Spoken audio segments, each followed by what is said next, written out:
चलिए बच्चों आगे चलते हैं। वैसे हम अर्थिंग का कॉन्सेप्ट बेटा पढ़ ही रहे थे, उस पर एक छोटा सा सवाल और कर लेते हैं, फिर उसके आगे कॉन्सेप्ट्स भी देखते हैं। चलिए, हमारे पास बड़ा एक स्फीयर है इस तरह से।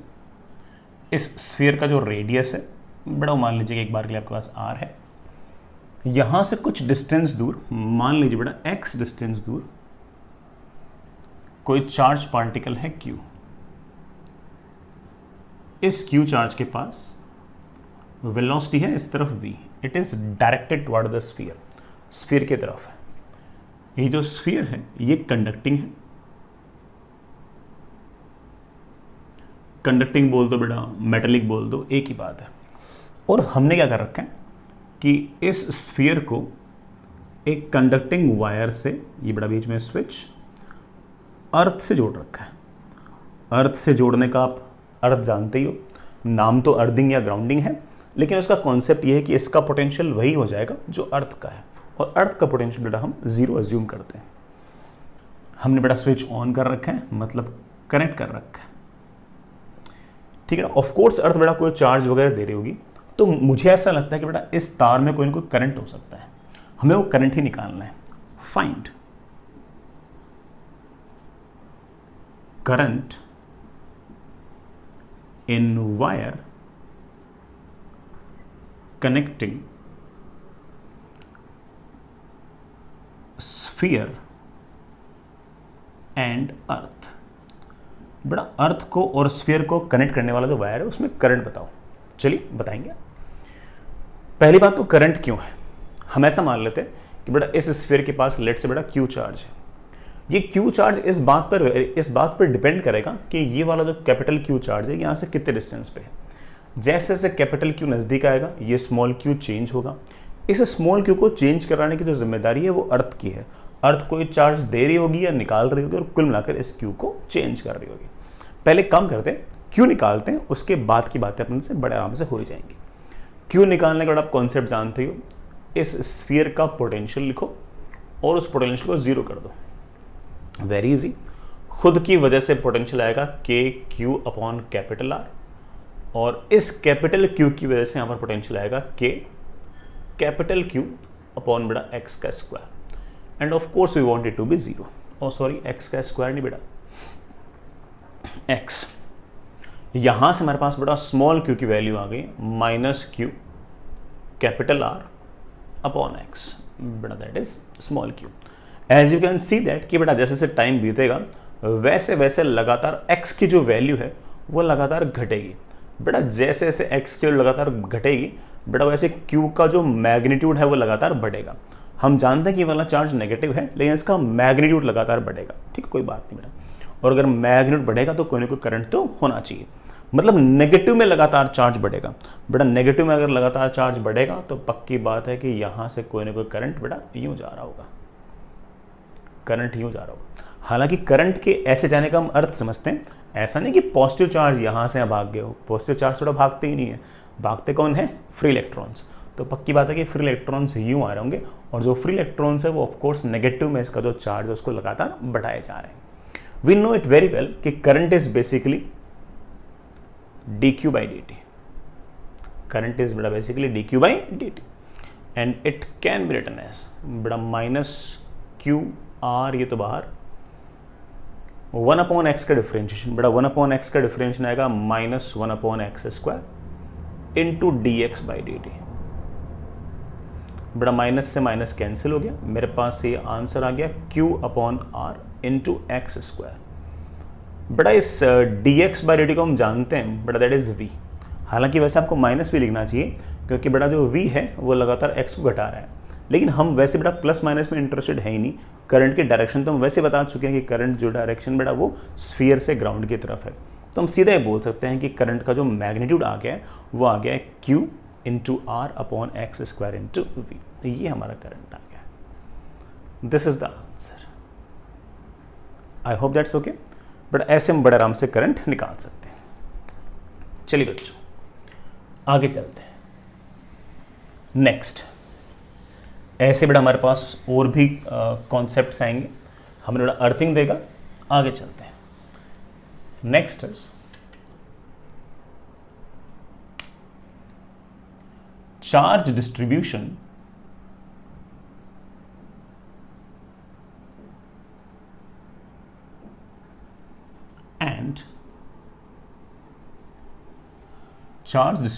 and induction in case of cavity। बेटा अगर कैविटी हुई तो चार्ज डिस्ट्रीब्यूशन कैसे होगा, और खास तौर से अगर कैविटी के पास, अगर कैविटी के अंदर कोई चार्ज हुआ तो क्या क्या कहानी होगी उसको देखते हैं। इंटरेस्टिंग सा है, सुनिएगा। बेटा मान लीजिए कि आपके पास ये कोई मेटल सरफेस, बेटा को मेटल, फेयर इनफ। इस मेटल के अंदर ये बेटा मान लीजिए कोई ना कोई कैविटी, बाकी तो बेटा मेटल का बल्क है, मेटल का ये मेटल है, इसका वॉल्यूम है एक तरह से, यहाँ तो बेटा हर जगह मेटल है। बीच में कैविटी है। व्हेन आई से cavity you know that I am talking about empty space. बेटा खाली जगह, empty space, empty space, fair enough. इस कंडक्टर के पास बेटा मान लीजिए कि प्लस क्यू चार्ज, लेट से बेटा प्लस क्यू चार्ज। मैंने ये कैविटी बेटा मान लीजिए मैंने एक बार के लिए स्फेरिकल बना रखी है। मैंने इसके सेंटर पर मान लीजिए बेटा कोई ना कोई क्यू चार्ज रख दिया, प्लस क्यू चार्ज रख दिया। जैसे मैंने प्लस क्यू चार्ज रख दिया, ये प्लस क्यू चार्ज जो होगा ये इस मेटल के फ्री इलेक्ट्रॉन्स को अपनी तरफ खींचेगा, अपनी तरफ खींचेगा, अपनी तरफ खींचेगा, अपनी तरफ खींचेगा, और यहां कहीं बेटा कुछ ना कुछ नेगेटिव चार्ज आ जाएगा। ये जो अंदर चार्ज आया है बेटा मैं इसको एक बार के लिए क्यू इंड्यूस लिख देता हूं। तो ये जो पॉजिटिव चार्ज था इसने मेटल के फ्री इलेक्ट्रॉन्स को अपनी तरफ खींचा, अपनी तरफ खींचा, अपनी तरफ खींचा, अपनी तरफ खींचा, तो अंदर वाले सरफेस पर कुछ ना कुछ नेगेटिव चार्ज आ गया। मैं जानना चाहता हूं कि ये नेगेटिव चार्ज कितना होगा। ये हमारा बड़ा एम है, अभी देखते हैं। बेटा एक काम कीजिए, ऐसे एक गॉसियन सरफेस ले लीजिए बेटा, मेटल के अंदर अंदर ऐसे एक गॉसियन सरफेस ले लीजिए। इस गॉसियन सरफेस का बेटा स्फेरिकल होना जरूरी नहीं है, बस कवर करना जरूरी है, कवर करना, और मेटल के अंदर होना जरूरी है। ये बेटा हमने एक गॉसियन सरफेस ली। अब जैसा कि मेरे बच्चे जानते हैं कि इलेक्ट्रोस्टैटिक कंडीशन के अंदर मेटल के बल्क में हर जगह बेटा इलेक्ट्रिक फील्ड की जो वैल्यू होगी वो तो जीरो होगी। इलेक्ट्रिक फील्ड की वैल्यू तो जीरो, हर जगह बेटा गॉसियन सरफेस पर इलेक्ट्रिक फील्ड की वैल्यू जीरो है। तो जैसा बेटा मैंने आपको कई बार ये चीज करके दिखा रखी है कि इस गॉसियन सरफेस से हम फ्लक्स निकालेंगे। पहले निकालेंगे हम by definition. By definition we know that कि flux is of course integration of E dot ds in a close surface. But मेरे बच्चे बोलेंगे सर हर जगह इलेक्ट्रिक फील्ड की वैल्यू जीरो है, so this flux must be zero. This is my equation number 1। The same flux, इस Gaussian surface से निकलने वाला सेम फ्लक्स एक स्टाइल से हम और लिख सकते हैं बेटा। कैसे? As you know it very well, by Gauss law. By Gauss law, I can say that कि this flux must be equal to charge inside upon epsilon naught। कि आखिर अंदर चार्ज है कितना। तो अंदर चार्ज कितना है बेटा, गौर करना। अंदर चार्ज है Q, भाई ये गॉसियन सरफेस है, इस गॉसियन सरफेस के अंदर एक तो Q चार्ज ये, बाकी आपका Q इंड्यूस्ड। तो मैंने लिख दिया Q plus Q induced upon epsilon naught. The same flux can be find out by definition and by Gauss law. अगर मैं दोनों इक्वेशंस को बराबर करूंगा तो मेरे पास Q plus Q in is equals to zero आ गया। इससे Q इंड्यूस्ड की जो वैल्यू है बेटा वो कितनी आ गई है, माइनस Q। इसका मतलब अंदर वाले सरफेस पर जो चार्ज इंड्यूस होगा बेटा वो माइनस Q होगा। अगर ये वाला चार्ज प्लस Q है तो ये जो चार्ज इंड्यूस होगा that will be minus Q। अच्छा फंडा है बेटा। अगर ये आपका 2 कूलम चार्ज है तो यहाँ पर चार्ज माइनस 2 कूलम, यहाँ 5 कूलम तो बेटा यहाँ पर माइनस 5 कूलम। अगर ये 2 मिली कूलम तो बेटा ये माइनस 2 मिली कूलम, ये माइनस 5 मिली कूलम तो ये आपका प्लस 5 मिली कूलम। ठीक है। इस बात को मैं एक तरीके से और भी कह सकता था। कैसे? मैं ऐसे कह सकता था कि बेटा मान लीजिए कि इस Q चार्ज से कुछ न कुछ मैं इसको पॉजिटिव चार्ज मान रहा हूँ बेटा, इस पॉजिटिव चार्ज से मान लीजिए बेटा कुछ ना कुछ इलेक्ट्रिक लाइन ऑफ फोर्सेज निकली ऐसे, कुछ ना कुछ इलेक्ट्रिक लाइन ऑफ फोर्सेज ऐसे निकली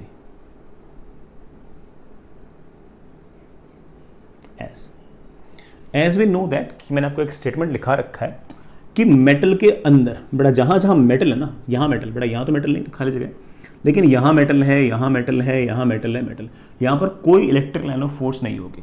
तो इलेक्ट्रिक लाइन ऑफ फोर्स सिर्फ इस प्लस क्यू से निकली और यूं चलते चलते चलते चलते सरफेस पर टर्मिनेट हो गई है, बाहर तो निकल ही नहीं पाई, क्योंकि मेटल के बल्क के अंदर electric line of forces entry नहीं करनी चाहिए। तो इसका मतलब जो लाइंस प्लस क्यू से निकली हैं वो सारे के सारे कहाँ टर्मिनेट हुई है? तो आप बोलोगे कि सर कैविटी की इनर सरफेस पर टर्मिनेट हुई है। एंड वी नो दैट कि नंबर ऑफ लाइंस और this flux is directly proportional to charge. हम जानते हैं कि जितनी लाइंस प्लस क्यू में से निकली हैं उतनी ही लाइंस इस क्यू इंड्यूस्ड पर टर्मिनेट हुई हैं।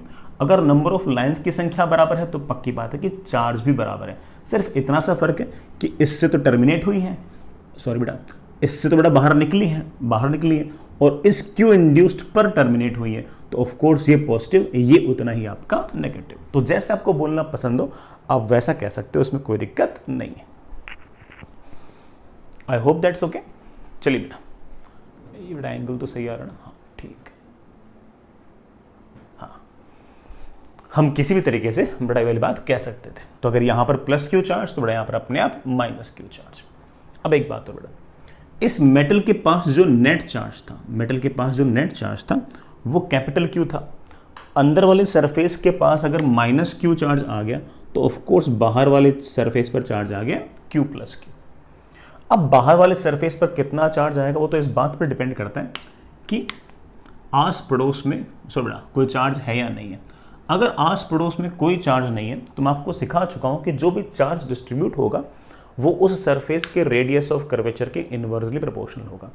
मतलब फ्लैट सरफेस होगी तो रेडियस ऑफ कर्वेचर बड़ा होगा तो सिग्मा छोटा आएगा, रेडियस ऑफ कर्वेचर छोटी होगी तो वहां पर सिग्मा ज़्यादा आएगा, रेडियस ऑफ कर्वेचर और छोटी होगी तो सिग्मा और ज़्यादा आएगा, रेडियस ऑफ कर्वेचर छोटी होगी सिग्मा ज़्यादा आएगा, रेडियस ऑफ कर्वेचर बड़ा होगा बड़ा सिग्मा कम आएगा। I hope you get the point. But मैं क्या कहना चाह रहा हूँ, तो बाहर वाले सरफेस पर जो चार्ज डिस्ट्रीब्यूशन है वो आप सरफेस के रेडियस ऑफ कर्वेचर से आइडिया लगा लिया करो कि रेडियस ऑफ कर्वेचर कैसा कैसा है। ठीक है, इसी बात को हम थोड़ा सा और आगे भी बढ़ाएंगे और बेटा हम इसमें हल्की फुल्की बातें डिस्कस करेंगे। चलिए, इतनी बात बड़ा समझ में आ गई कि अगर अंदर चार्ज क्यू है तो अंदर वाले सरफेस पर माइनस क्यू चार्ज आ जाएगा। हम और भी बड़ा खूब सारी बातें इसमें डिस्कस कर सकते हैं कि वो वाला जो चार्ज आएगा वो यूनिफॉर्मली डिस्ट्रीब्यूट होगा नहीं होगा, कैसा होगा, हम बहुत तरह की बातें इसमें डिस्कस कर सकते हैं। तो चलिए करते हैं। जैसे बड़ा मान लीजिए कि आपके बाहर वाली जो सरफेस है it is something like this. अंदर बड़ा कोई स्फेरिकल कैविटी, ये बड़ा आपका मेटल, ये बड़ा आपका मेटल, ये बड़ा मेटल का बल्क है। ये जो कैविटी है ये स्फेरिकल है,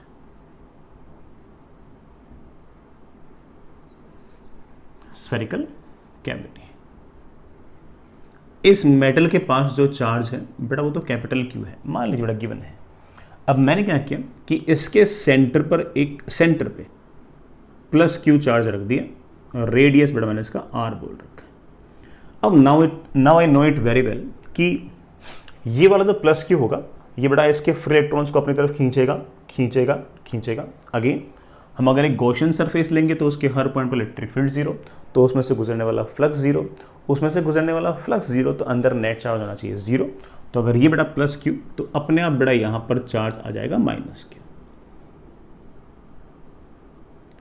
हम बाई सिमेट्री एक बात बोल सकते हैं बेटा कि इस प्लस क्यू ने इस प्लस क्यू के लिए सरफेस के सारे पॉइंट इक्विडिस्टेंट हैं, और अगर सारे के सारे पॉइंट अगर इक्विडिस्टेंट है तो इधर से फोर्स, इधर से फोर्स, इधर से फोर्स, इधर से फोर्स, इधर से फोर्स, इधर से फोर्स, हर जगह से फोर्स सेम आएगा। और अगर हर जगह से अगर फोर्स सेम आएगा तो हम बड़े आराम से ऐसा कह सकते हैं कि ये जो माइनस क्यू होगा ये बिल्कुल यूनिफॉर्मली स्प्रेड होगा, हर जगह बेटा सिग्मा बराबर आएगा। तो आप कह सकते हो कि this minus Q is uniformly distributed. अब रही बात बेटा बाहर वाले सरफेस की। बाहर वाले सरफेस के पास चार्ज है कुल मिलाकर क्यू प्लस क्यू। अगर बाहर वाले सरफेस भी स्फेरिकल होती तो हम बोल देते कि हाँ यार उस पर सारा सारा चार्ज यूनिफॉर्मली डिस्ट्रीब्यूटेड है, लेकिन सरफेस बड़ा ऐसी आर्बिट्ररी है। तो आप कहोगे सर अगर आर्बिट्ररी है देन वी नो दैट कि sigma should be inversely proportional to radius of curvature. ये जो शार्प एज है बड़ा यहाँ पर रेडियस ऑफ कर्वेचर है, तो यहाँ पर सिग्मा ज़्यादा आएगा, तो बड़ा यहाँ पर सिग्मा ज़्यादा आएगा। ऐसे बड़ा यहाँ थोड़ा सिग्मा ज़्यादा आएगा, यहाँ सिग्मा ज़्यादा आएगा, यहाँ सिग्मा ज़्यादा आएगा। ये बड़ा फ्लैट सी सरफेस है तो बड़ा यहाँ पर ऑफ कोर्स सिग्मा कम आएगा। ये बड़ा रेडियस ऑफ कर्वेचर ज़्यादा है, इस तरह से बड़ा चार्ज डिस्ट्रीब्यूट हो जाए। ये बड़ा अपनी कहानी। तो बाहर वाला चार्ज आप कह सकते हो कि सर ये वाला चार्ज जो है ये यूनिफॉर्मली डिस्ट्रीब्यूटेड नहीं है बल्कि ये नॉन यूनिफॉर्मली डिस्ट्रीब्यूटेड है। ये पहली बात। अब मैं एक हल्की सी बात और बोलता हूं, देखना बेटा, अगर मैं इस बाहर वाले सरफेस के पास में, ये वाला सवाल तो हो गया, मैं नई सिचुएशन बोल रहा हूं, ठीक है, ये डायग्राम बना लेना। अब मैं नई सिचुएशन बोल रहा हूं। अगर मान लीजिए कि बेटा मैं यहां पर एक माइनस क्यू डैश चार्ज लेके आ गया, मतलब इस बाहर वाले सरफेस के बाहर बड़ा एक पॉइंट चार्ज रख दिया माइनस क्यू डैश, तो ऑफ कोर्स ये जो नेगेटिव चार्ज होगा बड़ा एक पॉजिटिव चार्ज को अपनी तरफ अट्रैक्ट करेगा। बड़ा मैं फिर से इस बात को बोल दूं कि मैं कभी ऐसे बोल दूं ना कि बड़ा अगर ये नेगेटिव चार्ज है तो प्लस चार्ज दौड़ा दौड़ा इधर आ गया, तो इसका अर्थ ये नहीं कि सच में प्लस चार्ज दौड़ के इधर आया। इसका अर्थ ये होगा कि ये नेगेटिव चार्ज होगा, ये यहाँ के फ्री इलेक्ट्रॉन्स को और पुश करेगा, और फ्री इलेक्ट्रॉन्स को अगर और पुश करेगा तो यहाँ पर डेफिशिएंसी ऑफ इलेक्ट्रॉन्स और बढ़ेगी, तो यहाँ पर पॉजिटिव चार्ज और बढ़ेगा। हाँ, आम बोलचाल में हम कई बार ऐसा बोल देते हैं कि बेटा देखिए नेगेटिव है तो ये प्लस चार्ज को और खींचेगा। तो उस कारण से क्या होगा कि इस माइनस क्यू ने प्लस चार्ज को एक तरह से बेटा यहाँ पर और बढ़ा देगा। तो हो सकता है कि बेटा यहाँ पर प्लस चार्ज की डेंसिटी थोड़ी सी बढ़ जाए, बट अगर इधर प्लस चार्ज की डेंसिटी अगर थोड़ी सी बढ़ेगी तो हो सकता है कि बेटा दूर वाले पॉइंट्स पर थोड़ी थोड़ी घट भी जाए, थोड़ी थोड़ी घट भी जाए। तो ये जो चार्ज डिस्ट्रीब्यूशन है ये सिर्फ और सिर्फ रेडियस ऑफ कर्वेचर पर डिपेंड नहीं करता, ये इस बात पर भी डिपेंड करता है कि आस पड़ोस में और कोई चार्ज है या नहीं है। अगर मान लीजिए कि यहाँ पर मेरे पास कोई चार्ज प्लस क्यू डैश आ गया, तो ये प्लस क्यू डैश क्या करेगा कि इस मेटल के जो फ्री इलेक्ट्रॉन्स हैं उनको हल्का फुल्का खींचेगा। जैसे ही फ्री इलेक्ट्रॉन्स को खींचेगा, यहाँ पर चार्ज प्लस था, कुछ अगर फ्री इलेक्ट्रॉन्स आएंगे तो कुछ पॉजिटिव चार्ज को न्यूट्रलाइज कर देंगे। तो यहाँ से प्लस क्यू चार्ज जो होगा यहाँ पर लाते ही इस रीजन में बड़ा हल्का फुल्का आपका पॉजिटिव चार्ज घट जाएगा। या फिर दूसरे सिंपल शब्दों में कहूँ तो ऐसा बोल सकता हूँ कि ये वाला प्लस क्यू चार्ज जो होगा वो इस रीजन के प्लस क्यू को रेपेल कर देगा। हालांकि मन ही मन हम जानते हैं कि बेटा इस तरह से प्लस क्यू रेपेल होता नहीं है, प्लस क्यू तो बाउंडेड होता है, भागते सिर्फ और सिर्फ फ्री इलेक्ट्रॉन्स हैं। लेकिन ऐसा बोलने में थोड़ा चीज़ें सोचना आसान रहता है, ठीक है। तो आप कह सकते हो कि सर इस प्लस क्यू को यहाँ पर रखने पर फ्री इलेक्ट्रॉन्स पर इस तरफ एक अट्रैक्शन बढ़ेगा, वो फ्री इलेक्ट्रॉन्स जैसे यहाँ पर पहुँचेंगे तो यहाँ पर कुछ पॉजिटिव चार्ज को न्यूट्रलाइज कर देंगे, और जैसे बेटा वो पॉजिटिव चार्ज को न्यूट्रलाइज कर देंगे बेटा वैसे ही यहाँ पर पॉजिटिव चार्ज की डेंसिटी हल्की फुल्की घट जाएगी। या फिर दूसरे शब्दों में कहूँ तो ये प्लस चार्ज इस रीजन के प्लस चार्ज को रेपेल कर देगा, तो यहाँ से प्लस चार्ज हल्का सा घट जाएगा, बेटा यहाँ पर प्लस चार्ज हल्का सा बढ़ जाएगा। तो बाहर वाले सरफेस पर कितना चार्ज डिस्ट्रीब्यूट है उसमें आप कह सकते हो कि अगर आस पड़ोस में कोई और चार्ज नहीं तो सिर्फ ऐसे बोल दिया करो कि sigma is inversely proportional to radius of curvature. और अगर आस पड़ोस में कुछ है तो आपको बोलना पड़ेगा कि सर फिर बाहर वाले जो ऑब्जेक्ट्स हैं उनका भी कंट्रीब्यूशन रहेगा। I hope that's okay, but I still want to tell many thing more. हम बेटा इसी बात को हल्का सा और आगे बढ़ाते हैं। जैसे बेटा कुछ केसेस लेते हैं छोटे छोटे।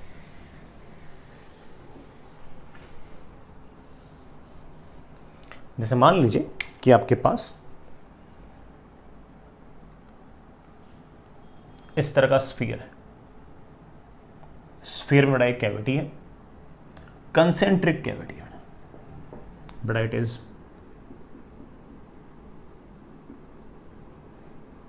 Metallic sphere with concentric cavity. Fair enough. हमने क्या किया बेटा कि इसके सेंटर पर एक मान लीजिए बेटा स्मॉल क्यू चार्ज रख दिया, इस मेटल के पास बेटा प्लस क्यू चार्ज है। आप इस बात को जानते हो, समझते हो कि अगर ये वाला क्यू चार्ज इस तरह से सेंटर पर है तो ये फ्री इलेक्ट्रॉन्स को खींचेगा और हर तरफ से बराबर खींचेगा, तो अंदर वाले सरफेस पर अपने आप ही बड़ा चार्ज इंड्यूस हो जाएगा and that will be minus q and that charge is of course uniformly distributed. अब बेटा अगर अंदर वाले सरफेस पर माइनस क्यू आ गया तो नेट चार्ज तो बेटा मेटल का क्यू था, कैपिटल क्यू था, तो ऑफ कोर्स बेटा बाहर वाले सरफेस पर आपके पास चार्ज आ जाएगा क्यू प्लस क्यू। अब बाहर वाले सरफेस का रेडियस ऑफ कर्वेचर हर जगह सेम है, स्फेरिकल है, तो ये क्यू प्लस क्यू जो आएगा बेटा ये इस तरह से यूनिफॉर्मली डिस्ट्रीब्यूटेड, अंदर वाला चार्ज भी यूनिफॉर्मली डिस्ट्रीब्यूटेड और बाहर वाला चार्ज भी यूनिफॉर्मली डिस्ट्रीब्यूटेड। तो आप कह सकते हो कि this Q plus Q will be uniformly distributed. Fair enough. अब अगली बात, ये तो हो गया बेटा, ये डायग्राम डन है। अब नया सवाल, अगर मैं इसके पड़ोस में एक प्लस क्यू डैश चार्ज लेके आ जाऊंगा तो क्या होगा? तो आप बोलोगे कि सर ऐसा बोल सकते हैं कि ये जो प्लस क्यू होगा ये इसके पॉजिटिव चार्ज को रेपेल करेगा, इस कारण से ऐसा हो सकता है कि नज़दीक वाले पॉइंट्स पर पॉजिटिव चार्ज की डेंसिटी हल्की फुल्की घट जाए और यहाँ पर हल्की फुल्की पॉजिटिव चार्ज की डेंसिटी बढ़ जाए। Now the charge is not uniformly distributed, now the charge is non uniformly distributed.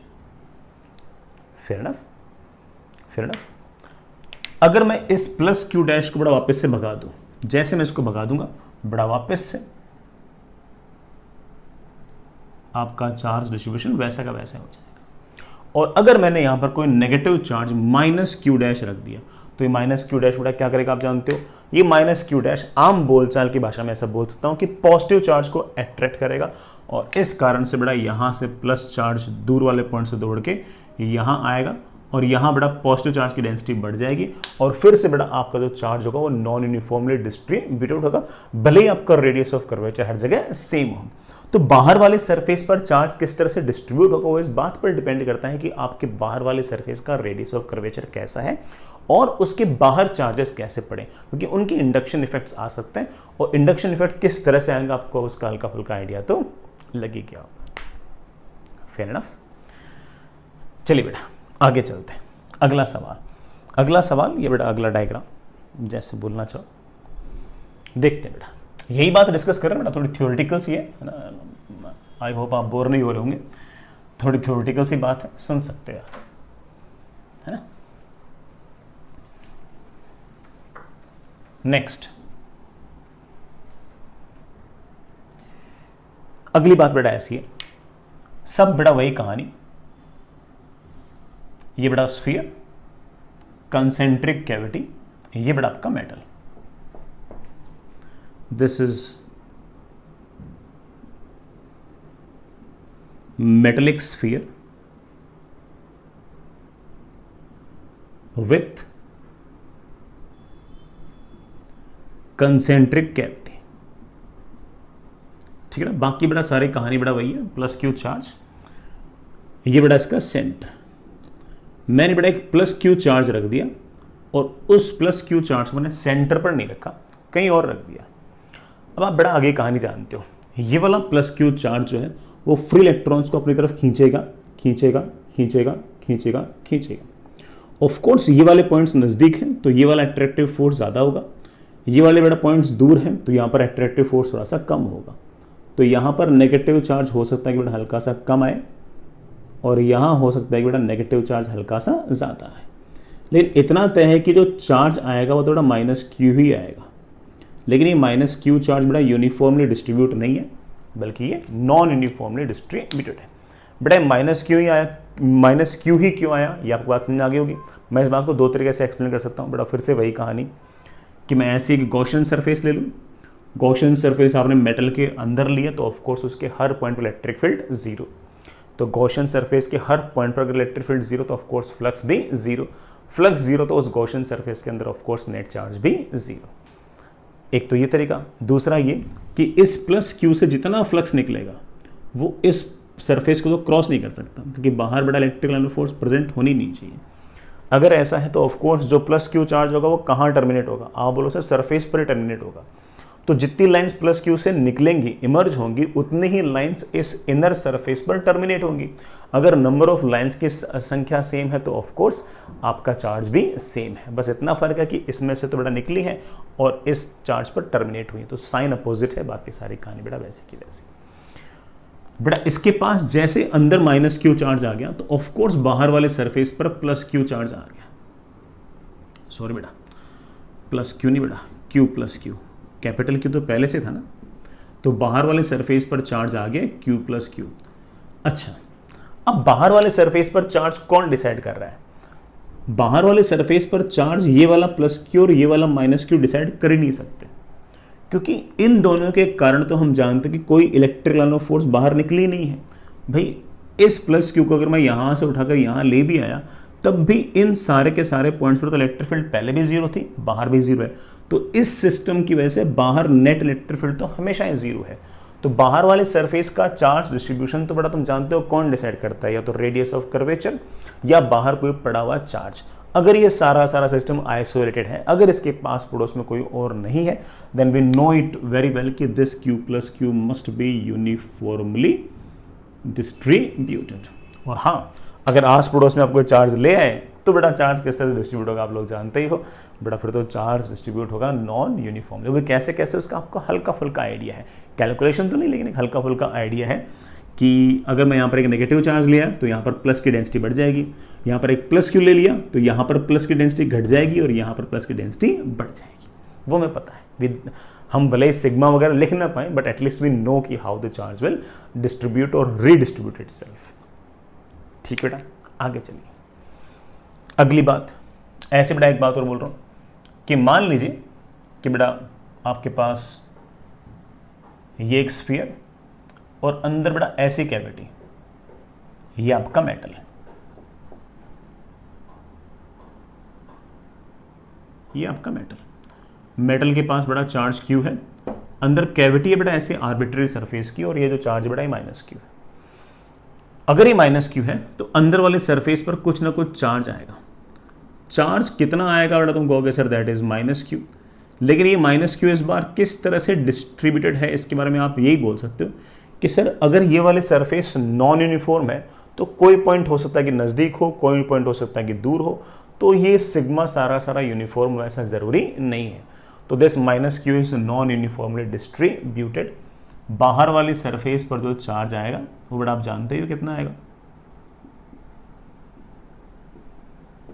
बाहर वाले सरफेस पर तो चार्ज आपका capital Q plus small Q ही आएगा। और ये तो बड़ा मैं भी कह सकता हूं कि अगर बाहर वाले सरफेस स्फेरिकल है तो रेडियस ऑफ कर्वेचर हर जगह सेम है, और अगर आस पड़ोस में कोई दूसरा चार्ज नहीं है तो ये यूनिफॉर्मली डिस्ट्रीब्यूटेड ही होगी। नॉन यूनिफॉर्म तब हो सकती है जब बेटा मान लो कि मैं एक ये स्फेरिकल लूँ और ऐसे बेटा ऐसा शेप कर दूँ, तो ऐसा शेप करते तुम जानते हो बेटा यहाँ पर सिग्मा अचानक से बढ़ जाएगा, क्योंकि ये बड़ा आपके पास अब शार्प एज आ गई है। शार्प एज वाले पॉइंट पर रेडियस ऑफ कर्वेचर बहुत छोटा, तो वहाँ पर सिग्मा अचानक से बहुत ही ज़्यादा। लेकिन जब तक बेटा स्फीयर है और आस पड़ोस में कोई दूसरा चार्ज पार्टिकल नहीं है तो आप बड़े आराम से कह सकते हो कि सर ऐसे काम चलाओ, कोई दिक्कत नहीं। फिर ना बढ़ा के चलते हैं नेक्स्ट। ऐसे बड़ा एक डायग्राम और बनाया था, हालांकि मुझे ऐसा लगता है कि आप बेटा सारी बात समझ गए हो, बट स्टिल एक छोटी सी बात,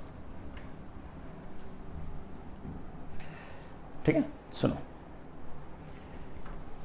मान लीजिए कि बेटा आपके पास इस तरह से एक आर्बिट्ररी कंडक्टर है, उसके अंदर एक आर्बिट्ररी कैविटी है, ये बेटा आपका कंडक्टर प्लस क्यू चार्ज है, मेटल है बेटा, ये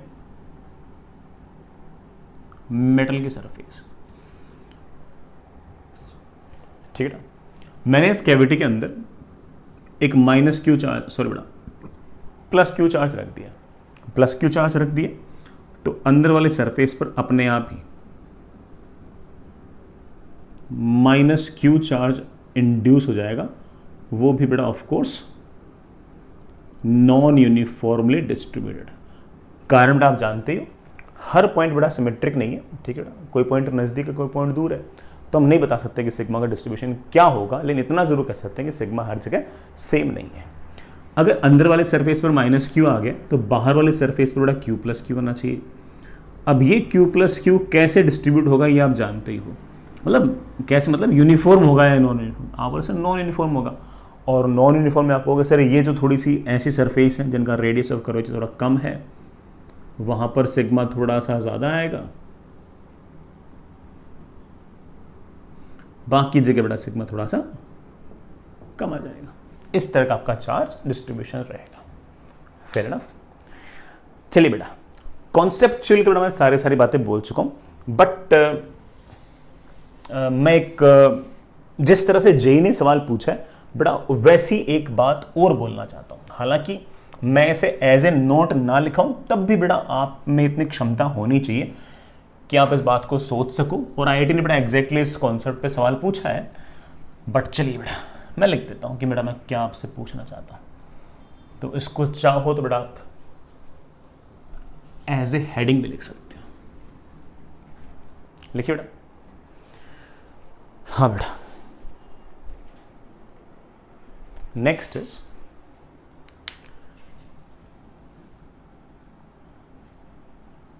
charge distribution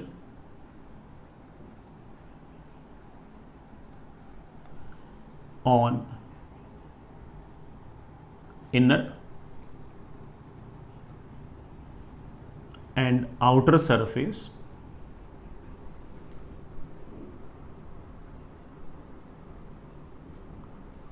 of concentric metallic shells। बेटा कंसेंट्रिक मेटेलिक शेल्स हैं, उनकी अंदर वाले सरफेस पर कितना चार्ज होगा, बाहर वाले सरफेस पर कितना चार्ज होगा, इस बात को हल्का सा डिस्कस करते हैं। जैसे बेटा मान लीजिए कि आपके पास ये एक शेल है, शेल मतलब बड़ा होलोस्फीयर, इसकी इनर सरफेस और आउटर सरफेस दोनों की अगर बात कर रहे हैं तो इसको बड़ा हल्का सा है ना यूं दिखाओ, थोड़ी थिकनेस दिखा दो बेटा।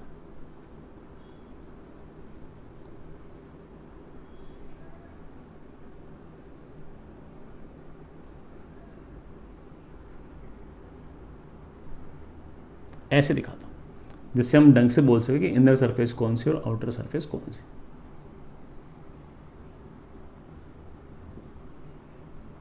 ये बड़ा शेल, ऐसा ही एक शेल और,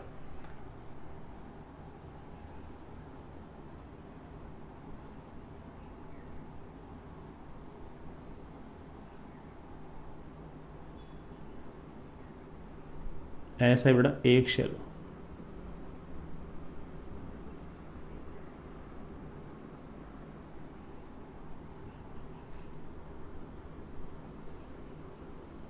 ठीक है, अगेन बेटा शेल तो बहुत ही कम थिकनेस का होगा, सिर्फ डायग्राम बढ़िया बन जाए इसलिए मैं हल्का फुल्का ऐसे दिखा रहा हूं। ये आपके पास बड़ा दो कंसेंट्रिक शेल्स हैं,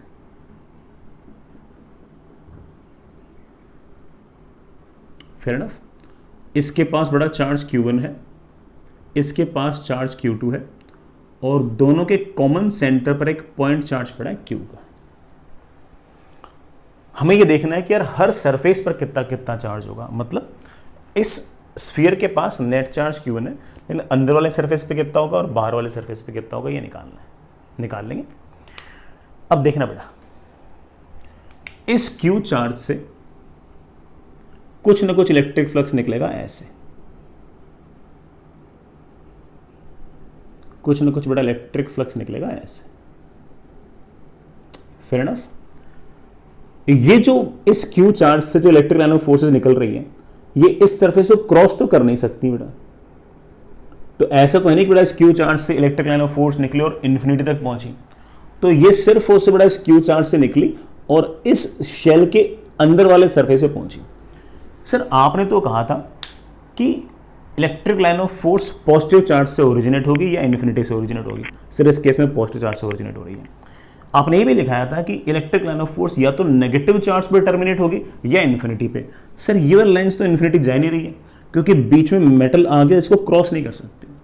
तो सर पक्की बात है कि इसका मतलब ये है कि इसके अंदर वाले सरफेस पर कोई ना कोई नेगेटिव चार्ज होना चाहिए।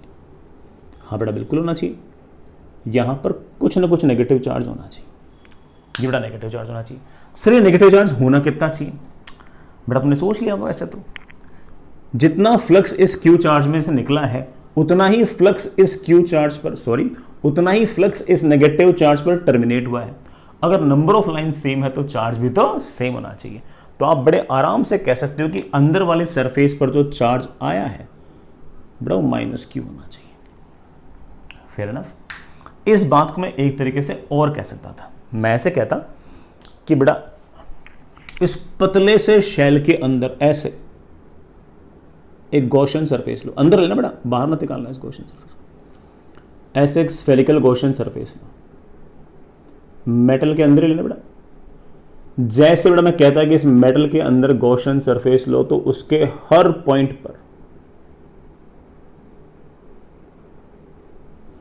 ऑफ कोर्स मेटल के अंदर है तो उसके हर पॉइंट पर आपकी इलेक्ट्रिक फील्ड जीरो आती।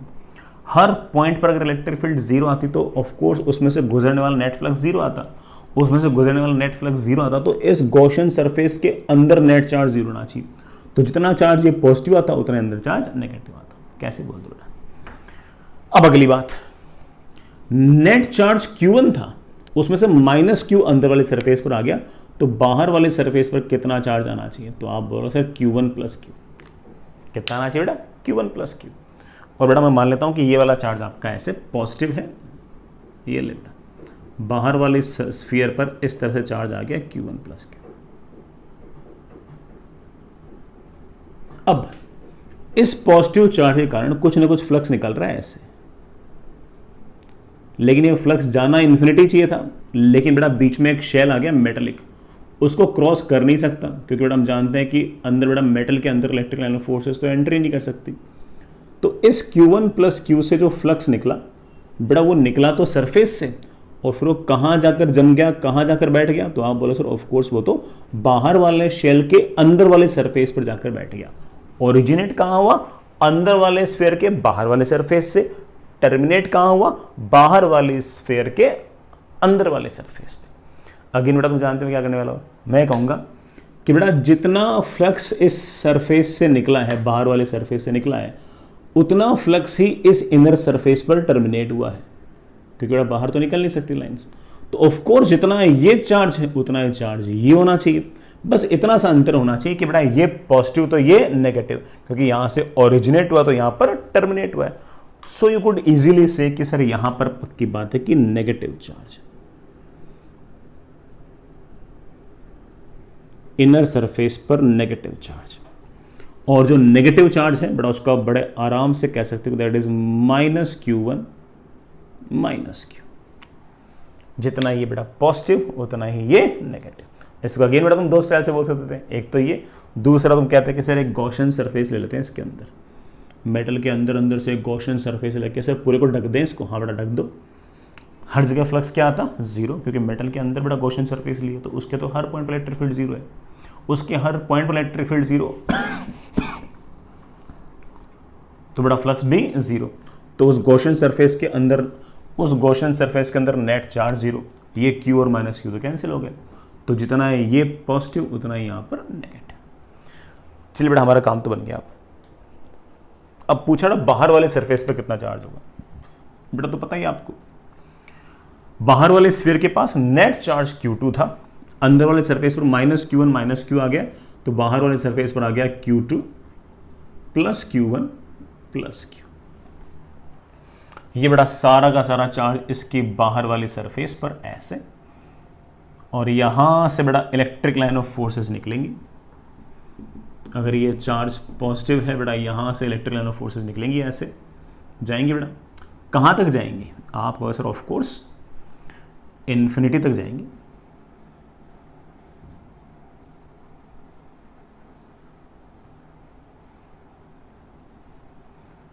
कहां टर्मिनेट होंगी? इन्फिनिटी पे टर्मिनेट होंगी ऐसे। एक बात और, इस बात को हम आगे जाकर भी देख लेंगे।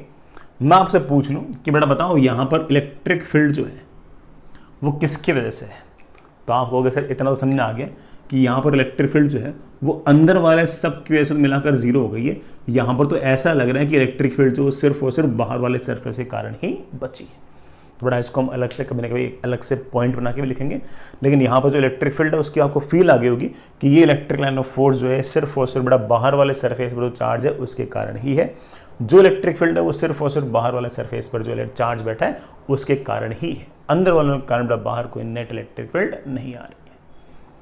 चलिए बेटा, अच्छा पॉइंट था बेटा, इस बात पे एक छोटा सा सवाल कर लो यार। जैसे बेटा जेई ने पूछ रखा है मोर और लेस बेटा, वैसा सा एक सवाल है, कर सकते बेटा।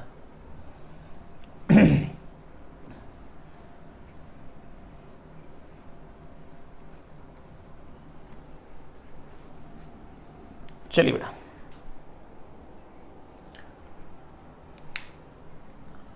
आपके पास बेटा एक इस तरह का अरेंजमेंट है। ये 3 कंसेंट्रिक मेटेलिक शेल्स हैं। कंसेंट्रिक मतलब बेटा तीनों का सेंटर सेम, शेल है मतलब होलोस्फीयर। तो आपके पास शेल, शेल, शेल, इसका रेडियस r, इसका रेडियस 2r, इसका रेडियस 3r, इसके पास बड़ा चार्ज q, इसके पास -q, इसके पास 2q। अंदर सेंटर पर बड़ा एक चार्ज पड़ा है +q, बड़ा +q चार्ज पड़ा है ऐसे। फाइंड बड़ा these are 3 metallic concentric shells. ठीक है, फाइंड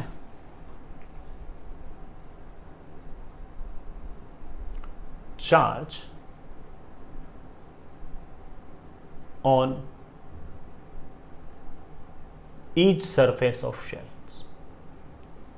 बड़ा शेल्स के ईच सरफेस मतलब इनर सरफेस पे और आउटर सरफेस पे दोनों बताना है। बताएंगे बेटा, अगर आपके पास ये +q चार्ज है तो इस कंडक्टिंग शेल के, इस मेटेलिक शेल के फ्री इलेक्ट्रॉन्स को अपनी तरफ खींचेगा खींचेगा खींचेगा खींचेगा खींचेगा और अंदर वाले सरफेस पर अपने आप बड़ा नेगेटिव चार्ज आ जाएगा। And we know it very well कि अंदर वाले सरफेस पर चार्ज आएगा -q। कारण आप जानते ही हो, मैं इस मेटेलिक शेल को बड़ा थोड़ा सा थिकनेस वाला दिखा दूंगा, उसके अंदर अंदर अंदर अंदर अंदर हर जगह इलेक्ट्रिक फील्ड 0, तो गुजरने वाला फ्लक्स 0, गुजरने वाला फ्लक्स 0, तो उस मेटेलिक शेल के अंदर नेट चार्ज 0, तो ये +q तो ये -q, equivalent opposite. Net charge थोड़ा q होना चाहिए, तो पक्की बात है -q बड़ा अंदर आ गया तो बाहर वाले सरफेस पे +2q आ गया।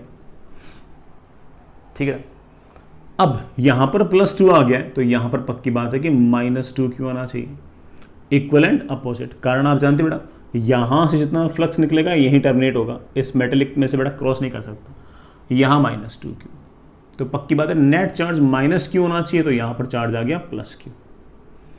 यहां पर चार्ज +q, तो यहां से जो लाइंस निकलेंगी वो इस मेटल को क्रॉस नहीं कर सकती, क्रॉस नहीं कर सकती तो यहां से इलेक्ट्रिक लाइन ऑफ फोर्स निकल के यहां टर्मिनेट होंगी। जो भी लाइंस है यहां से निकल कर अगर यहां टर्मिनेट होगी तो पक्की बात है कि यहां पर नंबर ऑफ लाइन और यहां पर नंबर ऑफ लाइन तो सेम है, तो ऑफ कोर्स ये वाला चार्ज भी और ये वाला चार्ज भी सेम है। बस अंतर किस बात का है कि यहाँ से ओरिजिनेट हो रही है इसलिए पॉजिटिव, यहाँ टर्मिनेट हो रही है मतलब बेटा खत्म हो रही है तो नेगेटिव। तो आप कह सकते हो कि अंदर वाले सरफेस के पास -q। And of course we know that कि नेट चार्ज बड़ा बाहर वाले सरफेस पर 2q था, तो अंदर वाले सरफेस पर -q, तो बाहर वाले सरफेस पे +3q। Fair enough. चलिए बेटा, ये था हमारा बेटा कॉन्सेप्ट कि बेटा हर मेटल की सरफेस पर कैसे कैसे इलेक्ट्रिक फील्ड्स वगैरह लिख सकते हो। चलिए बेटा आगे चलते हैं। नेक्स्ट बेटा एक छोटा सा पॉइंट और, हालांकि इसके पीछे की जो बातें हैं मैं बेटा आपको बता चुका हूं, बट सुन सकते हो बेटा आप, है ना, ठीक है। अलग शब्दों में बेटा मैं उसी बात को बताने की कोशिश कर रहा हूं। इसके पीछे की जो थ्योरी है बेटा उसको हमने डिटेल में डिस्कस किया है, बट आप बड़ा फिर से एक छोटा सा अलग तरीके से उसी बात को सुन सकते हो। बात है इलेक्ट्रोस्टैटिक शील्डिंग।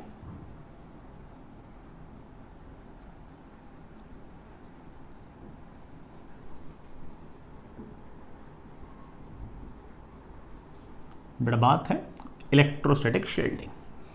सुनना बेटा, इलेक्ट्रोस्टैटिक शील्डिंग के अंदर क्या फंडा है बेटा, सुनना इस बात को आराम से, आपको हल्का फुल्का बेटा आइडिया है भी कि क्या कहेगा। सुनो, अच्छा मैं जिस तरह से कहूँ ना बेटा एग्जैक्टली उसी तरीके से समझना है, और कोई बेटा अपने हिसाब से दिमाग नहीं लगाना है। बेटा मेरे पास ये कोई कंडक्टर, इसके अंदर कैविटी, ये आपका बेटा मेटल या कंडक्टर, जैसे बोलना चाहो बेटा वैसे बोलो। इस मेटल के अंदर बेटा मान लीजिए कि मैंने कोई ना कोई चार्ज रखा हुआ है, let's say Q1, Q2, Q3। Now मेरे बच्चे जानते हैं कि अगर ये बेटा ये Q1, ये Q2, ये Q3 है, तो ये पॉजिटिव चार्ज मेटल के फ्री इलेक्ट्रॉन्स को अपनी तरफ खींचेंगे और उस कारण से अंदर वाले सरफेस पर एक नेगेटिव चार्ज इंड्यूस हो जाएगा, जिसका चार्ज डिस्ट्रीब्यूशन तो मुझे नहीं पता, इतना जरूर पता है कि वो नॉन यूनिफॉर्म है। बस ये जरूर पता है कि ये वाला चार्ज होगा -Q1, -Q2,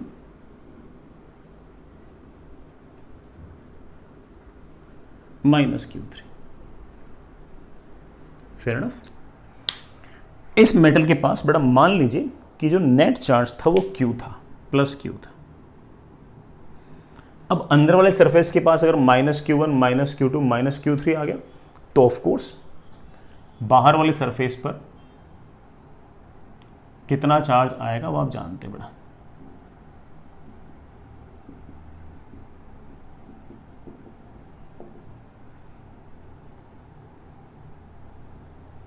ठीक है, बाहर वाले सरफेस आएगा Q +Q1 +Q2 +Q3। Fair enough. And अंदर वाले सरफेस को बेटा मैं S1 कह रहा हूं, बाहर वाले सरफेस को बेटा मैं S2 कह रहा हूं। अब बेटा 2-3 छोटी छोटी बातें।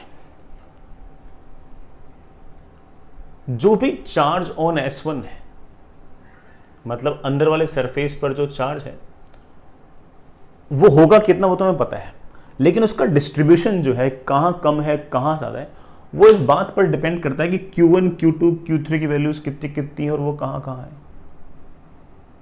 और साथ ही इस बात पर डिपेंड करता है कि अंदर वाला जो सरफेस है उसकी ज्योमेट्री कैसे है, सेम रेडियस ऑफ कर्वेचर है या बड़ा डिस्टोर्टेड है तो कौन सा वाला पॉइंट नजदीक है, कौन सा वाला पॉइंट बाहर है, वगैरह वगैरह।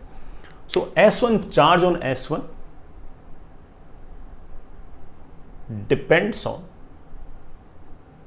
बेटा चार्ज ऑन S1 नहीं, चार्ज डिस्ट्रीब्यूशन, कि चार्ज कहां कम कहां ज्यादा। बल्कि बेटा नेट चार्ज तो -Q1, -Q2, -Q3 होगा, लेकिन चार्ज कहां कहां कैसे। Charge distribution on S1 depends on Q1, Q2 and Q3, इनकी वैल्यूज क्या है, प्लस ऑफ कोर्स बेटा उनकी पोजीशनिंग क्या क्या है, and also depends on surface S1। ठीक है, ये बातें ना पहले से देख चुके हैं बेटा कि कैसे बेटा सरफेस वगैरह डिपेंड करती है, कैसे चार्ज पर डिपेंड करती है, देख चुके हैं इस बात को। इसी तरीके से चार्ज डिस्ट्रीब्यूशन ऑन S2 पर जो चार्ज डिस्ट्रीब्यूशन है बेटा वो ऑफ कोर्स बाहर वाले जो सरफेस है उस पर डिपेंड करेगा, उसका रेडियस ऑफ कर्वेचर कहां कम है कहां ज्यादा है, और साथ ही साथ इस बात पर डिपेंड करेगा कि बाहर चार्ज पार्टिकल कैसे पड़े। अगर बाहर कोई चार्ज पार्टिकल नहीं है, तो सिर्फ बेटा इसकी ज्योमेट्री पर डिपेंड करेगा। लेकिन मान लीजिए कि बेटा यहां पर कोई ना कोई चार्ज है Q4, यहां कोई ना कोई चार्ज है Q5 और यहां कोई ना कोई चार्ज है Q6, तो Q4, Q5, Q6 जो है वो बाहर वाले सरफेस पर चार्ज डिस्ट्रीब्यूशन को चेंज कर सकते हैं। अगर मान लो कि ये तीनों नेगेटिव है तो यहाँ बेटा पॉजिटिव चार्ज की डेंसिटी बढ़ जाएगी, ये तीनों ही पॉजिटिव है तो यहाँ पर पॉजिटिव चार्ज की डेंसिटी घट जाएगी। तो बाहर वाले सरफेस पर चार्ज कौन डिसाइड कर रहा है, चार्ज का डिस्ट्रीब्यूशन कौन डिसाइड कर रहा है, तो आप कह सकते हो कि सर Q4, Q5, Q6 जो बाहर चार्ज पड़े हैं वो, प्लस ऑफ कोर्स जो shape size geometry of S2 वो भी डिसाइड करेगी। तो आप कह सकते हो कि charge distribution S2 depends on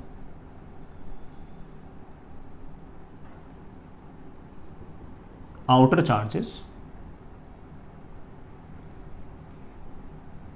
Q4, Q5, Q6। depends on outer charges Q4, Q5, Q6 and depends on outer surface S2। बेटा आउटर सरफेस पर कैसे तुम समझिए बेटा, ठीक है, आउटर सरफेस का रेडियस ऑफ कर्वेचर क्या है वगैरह वगैरह, उन सब बातों पर डिपेंड करेगा। Fair enough. ये तो बहुत ही ऐसे ट्रिवियल सी बात बोली है जो हो सकता है बेटा आप लोग भी सोच रहे हो। अभी तक मैंने इलेक्ट्रोस्टैटिक शील्डिंग नहीं बोली है, अब मैं इलेक्ट्रोस्टैटिक शील्डिंग का स्टेटमेंट बोलने वाला हूं। इलेक्ट्रोस्टैटिक शील्डिंग का स्टेटमेंट ये कहता है कि इस Q4 पर जो फोर्स है, इस मेटल के कारण, इस मेटल के अंदर जितने चार्ज पार्टिकल्स वगैरह उन सब की वजह से Q4 पर जो फोर्स है वो सिर्फ और सिर्फ बाहर वाले सरफेस पर जो चार्ज रखा हुआ है ना उसके कारण ही होगा। इस मेटल के कारण S2 के बाहर जो भी इलेक्ट्रिक इफेक्ट होंगे वो सिर्फ और सिर्फ S2 पर जो रखा हुआ चार्ज है उसके कारण ही होंगे। Fair enough. या ऐसे बोल दो कि Q1, Q2, Q3 ये और S1 पर रखा हुआ जो चार्ज है बेटा, वो जो इंड्यूस चार्ज है वो, उन सब की वजह से इस सरफेस के बाहर कोई इलेक्ट्रिक इफेक्ट नहीं होंगे। यहां पर अगर इलेक्ट्रिक इफेक्ट अगर इस मेटल की वजह से होंगे तो सिर्फ और सिर्फ बाहर वाले जो सरफेस है उस पर जो चार्ज होगा उसके कारण ही होंगे। इसका मतलब यहां पर कोई भी अगर पॉइंट P है तो उस पॉइंट P पर Q1, Q2, Q3 and this induced charge minus Q1, minus Q2, minus Q3, इन सब की वजह से नेट इलेक्ट्रिक इफेक्ट जीरो आएंगे, ये इलेक्ट्रिक फील्ड जीरो आएगी, नेट जीरो आएगी। नेट जीरो आएगी, इसके बाद हम एक अर्थ और समझ गए कि Q1, Q2, Q3 की वजह से अगर इलेक्ट्रिक फील्ड ऐसे है तो इस इंड्यूस्ड चार्ज की वजह से एग्जैक्टली इतनी इलेक्ट्रिक फील्ड ऐसे, नेट जीरो आ गई। तो इसका मतलब इस पॉइंट P पर अगर मेटल के कारण अगर इलेक्ट्रिक फील्ड आई है तो सिर्फ और सिर्फ किसके कारण आई है, जो बाहर वाला सरफेस है उसके कारण ही आ सकती है। बाहर वाले सरफेस के अंदर जो चीजें रखी हुई है उनकी वजह से बाहर कोई इलेक्ट्रिक इफेक्ट नहीं आएंगे। इसका उल्टा भी सही है। S2 पर जो चार्ज रखा हुआ है वो और S2 के बाहर जितने भी चार्ज हैं उन सब की वजह से S2 के अंदर किसी प्रकार का कोई इफेक्ट नहीं आएगा। जिस तरह से S1 और S1 के अंदर रखे हुए जितने चार्ज हैं उनकी वजह से बाहर कोई नेट इलेक्ट्रिक फील्ड नहीं आएगी, वैसे ही S2 और S2 के बाहर जितने चार्ज पार्टिकल्स पड़े उन सब की वजह से अंदर इलेक्ट्रिक इफेक्ट नहीं आएंगे। And this is known as electrostatic shielding. Shielding शब्द कहां से आया मेरे ख्याल से तुम समझ गए होंगे। एक तरह से जो मेटल है ना ये शील्ड की तरह काम कर रहा है, ये शील्ड की तरह काम कर रहा है। इन सब की वजह से, इन सब में सारे आगे बढ़ा, इन सब की वजह से बाहर कोई इलेक्ट्रिक फील्ड नहीं है और जो बाहर वाले हैं उनकी वजह से अंदर कोई इलेक्ट्रिक फील्ड नहीं है। इतनी सी बात है। And this is known as your electrostatic shielding. तो बड़ा छोटा सा पॉइंट है, जैसे मैं कहूं बेटा एग्जैक्टली वैसे इस बात को लिख भी सकते हो। लिखना बेटा, charges inside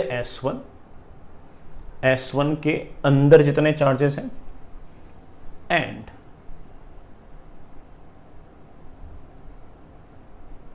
charge induced on S1, जो S1 पर चार्ज इंड्यूस हुआ है वो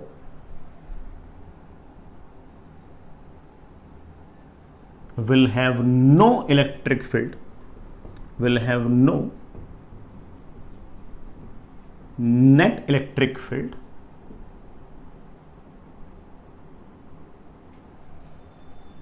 outside S1।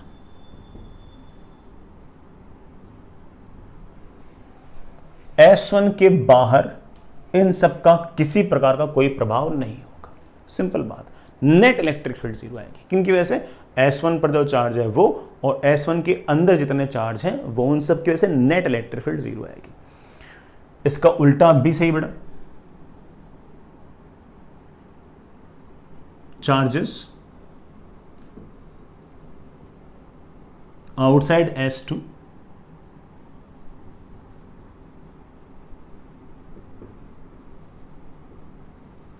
and charge induced on S2, S2 पर जो चार्ज इंड्यूस हुआ है वो, और S2 के बाहर जितने चार्ज पार्टिकल्स होंगे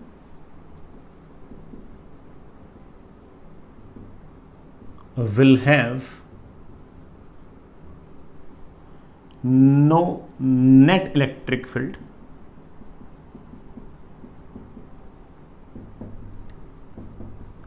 inside S1. Sorry बेटा, will have no net electric field inside S2. इन सब की वजह से S2 के अंदर किसी प्रकार का कोई प्रभाव नहीं होगा. सिंपल सी बात है. And this phenomenon is known as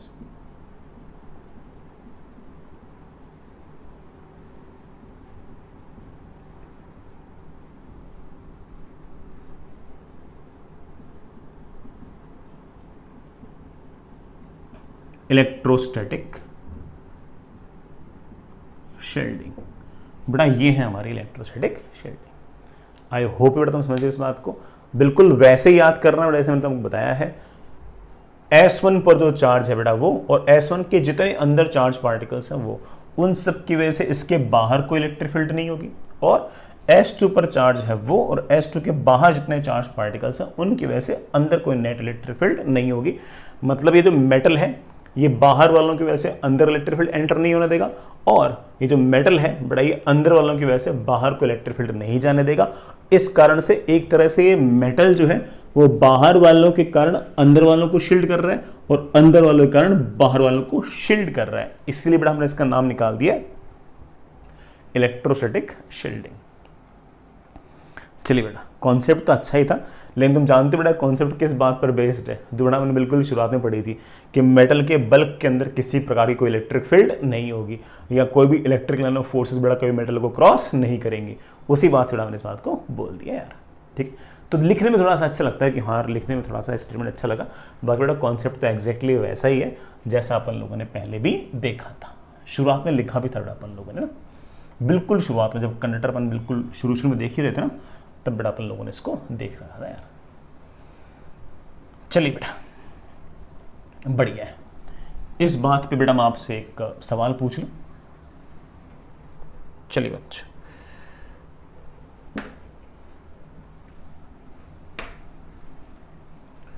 छोटा सा ही सवाल है बेटा, आराम आराम से इत्मीनान से कर सकते हो.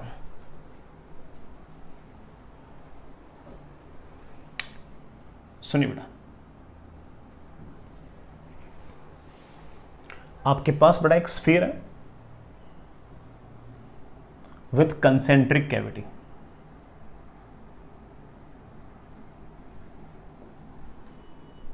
ये बड़ा इसका सेंटर है O, ये स्मॉल r, ये बड़ा capital R. This is metallic sphere with cavity. ठीक है ना.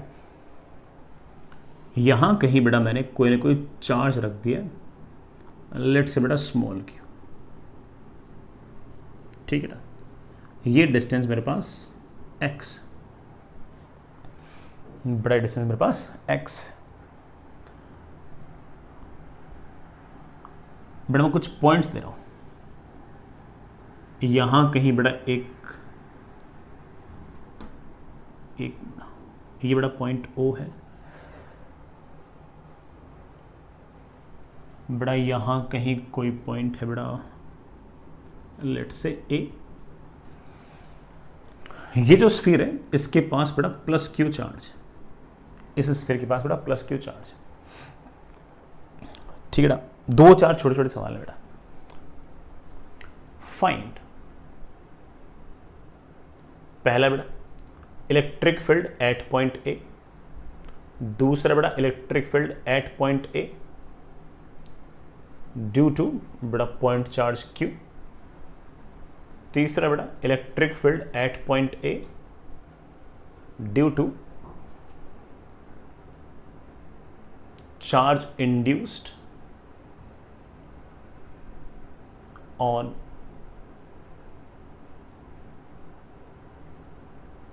inner sphere, inner, sorry, inner surface of sphere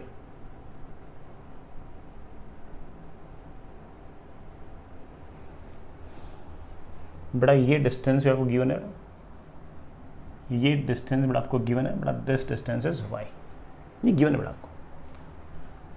electric field at point A due to charge on outer surface of sphere. ठीक है, चलो अच्छा सोचते हैं, ये वाला चार्ज अगर प्लस क्यू तो इस मेटल के इलेक्ट्रॉन्स को अपनी तरफ खींचेगा खींचेगा खींचेगा और अंदर वाले सरफेस पर चार्ज आ जाएगा। कितना चार्ज आ जाएगा बेटा? Minus q. And we know it very well कि बेटा this charge is non uniformly distributed. फिर ना सही बात बेटा, ये वाला प्लस क्यू है तो ये वाला बड़ा चार्ज ऑफ कोर्स बड़ा ऐसे थोड़ा सा यहां से नेगेटिव ज्यादा होगा, यहां पर नेगेटिव कम होगा। अंदर वाले सरफेस में अगर बड़ा माइनस क्यू आ गया तो बाहर वाले सरफेस पर of course Q plus Q आ गया। इसके आस पड़ोस में अगर कोई चार्ज नहीं है तो हम कह सकते हैं कि ये सारा का सारा जो चार्ज बाहर वाले सरफेस पर है ये तो यूनिफॉर्मली डिस्ट्रीब्यूटेड होगा। चलिए बेटा, पहला सवाल हमसे पूछा गया कि बताओ इलेक्ट्रिक फील्ड एट पॉइंट ए पर इलेक्ट्रिक फील्ड कितना होगा। इंडिविजुअली अगर सोचूंगा तो इस पॉइंट ए पर 3 जनों के कारण इलेक्ट्रिक फील्ड है। इस क्यू चार्ज के कारण इलेक्ट्रिक फील्ड है, इस नेगेटिव चार्ज क्यू के कारण इलेक्ट्रिक फील्ड है और ऑफ कोर्स बाहर वाले सरफेस पर जो चार्ज है उसके कारण इलेक्ट्रिक फील्ड है। लेकिन जैसे मैं इलेक्ट्रोस्टैटिक शील्डिंग वाला कॉन्सेप्ट लगाऊंगा तो मैं कहूंगा कि इस क्यू चार्ज की वजह से और इस माइनस क्यू चार्ज की वजह से इस कैविटी के बाहर किसी प्रकार की कोई इलेक्ट्रिक फील्ड नेट नहीं है। नेट नहीं है इस बात का सीधा सीधा अर्थ ये है कि इस क्यू चार्ज ने जितनी इलेक्ट्रिक फील्ड की क्रिएट की होगी ये माइनस क्यू एग्जैक्टली इस तरह से डिस्ट्रीब्यूट हुआ है कि इस पॉइंट पर उतनी इलेक्ट्रिक फील्ड ऐसे आ गई होगी। तो हम जबरदस्ती क्यों लिखें जब इस क्यू की वजह से और इस माइनस क्यू की वजह से नेट इलेक्ट्रिक फील्ड कैंसिल हो रही है, तो लिखने की जरूरत ही नहीं है। तो इस पॉइंट पर इलेक्ट्रिक फील्ड जो है वो सिर्फ और सिर्फ इस शेल के कारण है। और बाहर वाले पॉइंट चार्ज के लिए बेटा शेल कैसे बिहेव करेगा? बेटा शेल बिहेव करेगा point charge placed at centre. तो आप कह सकते हो कि this shell will behave like point charge placed at centre. बेटा सेंटर से इस डिस्टेंस बड़ा ओ ए कह दो, ये बड़ा पॉइंट ओ, बड़ा ये point A.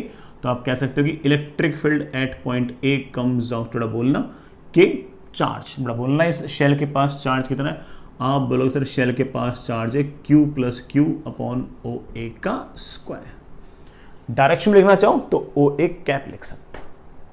Fair enough. What is electric field at point A due to q charge? बड़ा मुझसे पूछा गया कि इस क्यू चार्ज की वजह से ए पॉइंट पर इलेक्ट्रिक फील्ड कितनी होगी, निकाल लेंगे।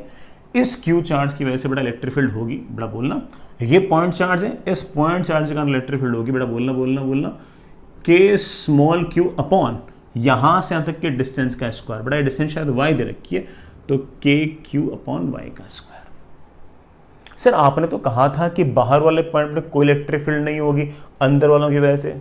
मैंने कभी नहीं कहा, मैंने ये कहा कि इस क्यू की वजह से और अंदर वाले सरफेस S1 है उन दोनों की वजह से मिलाकर नेट इलेक्ट्रिक फील्ड 0 होगी। मैंने ये लिखा था और यही आपको लिखने के लिए कहा था। मैंने कभी नहीं कहा कि इस अकेले क्यू की वजह से भी नहीं होगी, इस अकेले क्यू की वजह से होगी और इस माइनस क्यू की वजह से भी होगी, नेट 0 आएगी उन दोनों की।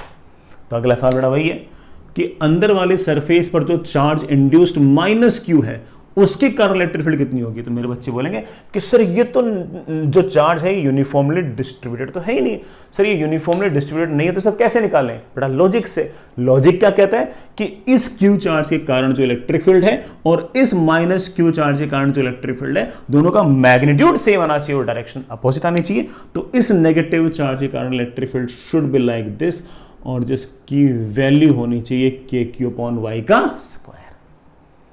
I hope you get the point. But अब last point, what is the electric field due to charge on the outer surface? बड़ा वही तो बचा था भाई, ये दोनों इलेक्ट्रिक फील्ड तो कैंसिल ही हो गई थी। जो भी पॉइंट ए पर इलेक्ट्रिक फील्ड आई थी वो किसके कारण आई थी? इस बाहर वाले शेल के कारण तो आई थी और उसकी बड़ा वैल्यू हम पहले से लिख चुके हैं के क्यू प्लस क्यू अपॉन बेटा जी सेंटर से डिस्टेंस का स्क्वायर, बड़ा सेंटर से जो डिस्टेंस है उसको आप ओ ए लिख सकते हो। I hope you get the point. तो बड़ा ये हमारा कॉन्सेप्ट है इलेक्ट्रोस्टैटिक शील्डिंग का। तो इलेक्ट्रोस्टैटिक शील्डिंग में मैंने ये नहीं कहा कि बेटा इंडिविजुअल हर चार्ज की कंट्रीब्यूशन जीरो, मैंने ये नहीं कहा, मैंने कहा कि अंदर वाले चार्जेस प्लस अंदर वाले जो सरफेस है उस पर जो चार्ज है उन सबका नेट इलेक्ट्रिक इफेक्ट बाहर जीरो है। मैंने आपको ये कहा था, ठीक है, चलेगा। चलिए बेटा नेक्स्ट इज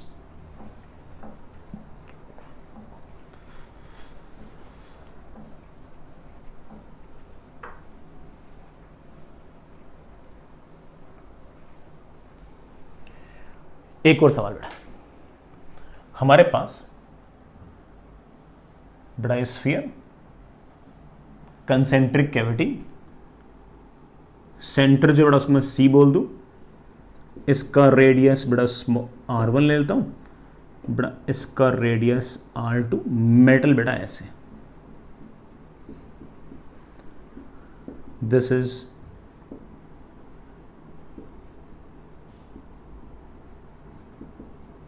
spherical metal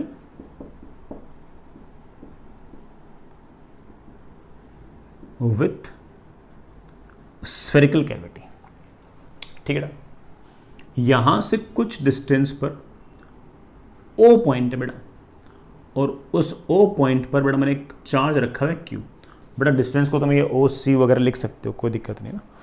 कभी अगर डिस्टेंस की जरूरत पड़े ना तो बेटा आप ये सब लिख सकते हो, ठीक है। चलिए बेटा इसके पास बड़ा जो चार्ज है ना वो प्लस क्यू है, आस पड़ोस में कुछ और तो है नहीं। ओ पॉइंट बड़ा ये हो गया, सी पॉइंट ये हो गया, यहां कहीं बड़ा एक पॉइंट है ए, यहां कहीं बड़ा पॉइंट है B. Find electric potential at point A. पहले बड़ा सी पे निकालो, वो आसान है। At point A, at point B, बड़ा इन पॉइंट्स पर इलेक्ट्रिक पोटेंशियल निकालना है। चलिए बेटा निकालते हैं, सब कर लेंगे अपन तो।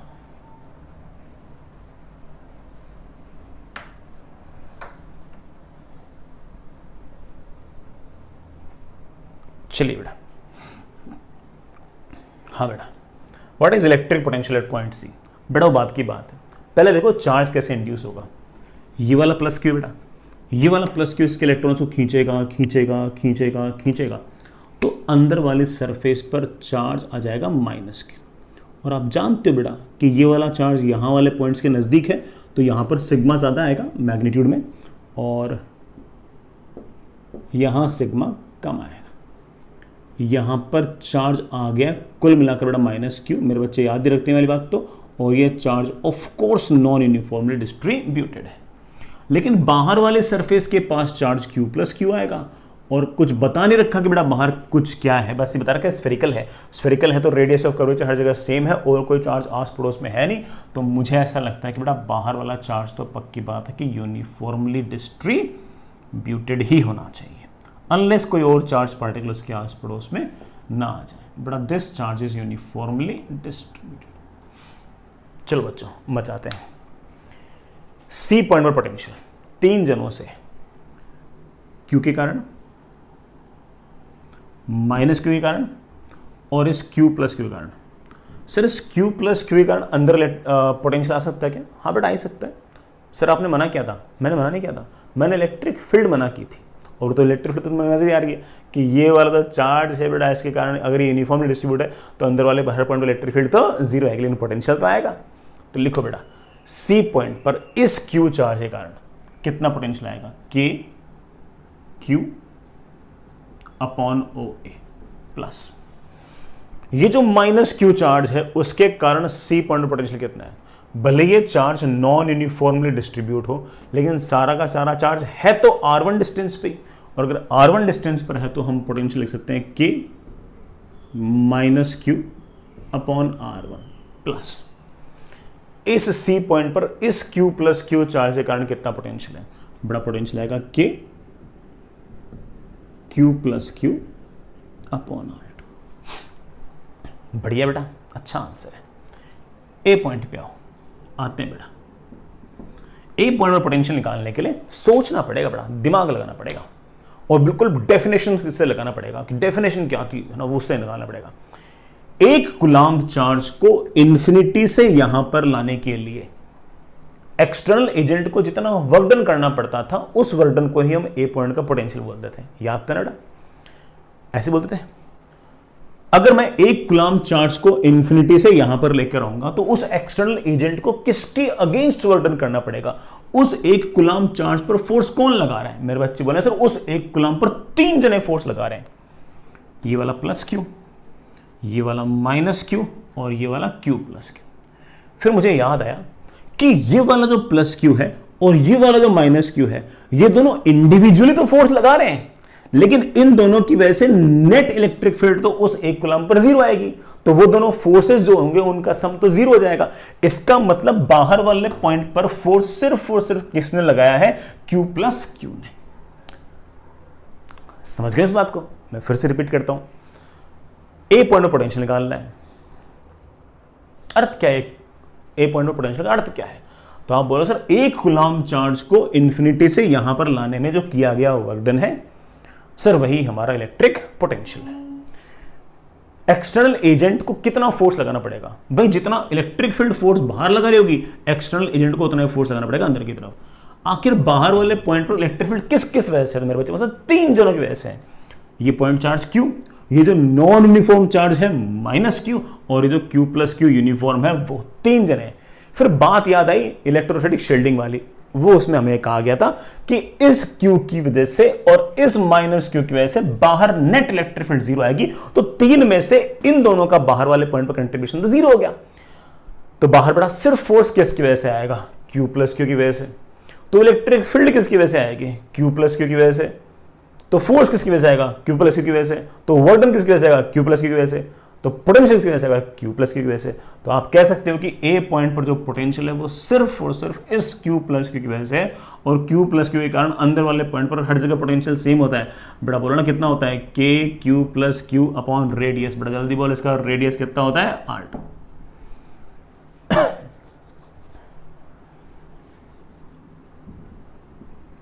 यही हाल बेटा बी वाले पॉइंट का है। बी वाले पॉइंट पर मुझे इलेक्ट्रिक पोटेंशियल निकालना है। इसका मतलब एक कूलम्ब चार्ज को इन्फिनिटी से यहां पर लेके आना है। एक कूलम्ब चार्ज को इन्फिनिटी से यहां पर लेके आओगे तो इलेक्ट्रिक फील्ड कौन से इलेक्ट्रिक फील्ड का वर्क डन? आप बोले सर इन दोनों का इलेक्ट्रिक फील्ड तो नेट फोर्स 0 लगाएगी, सिर्फ ये बचेगा। अब बेटा इलेक्ट्रिक फील्ड इसकी वजह से, तो पोटेंशियल भी इसकी वजह से, फोर्स भी इसकी वजह से, सब इसकी वजह से।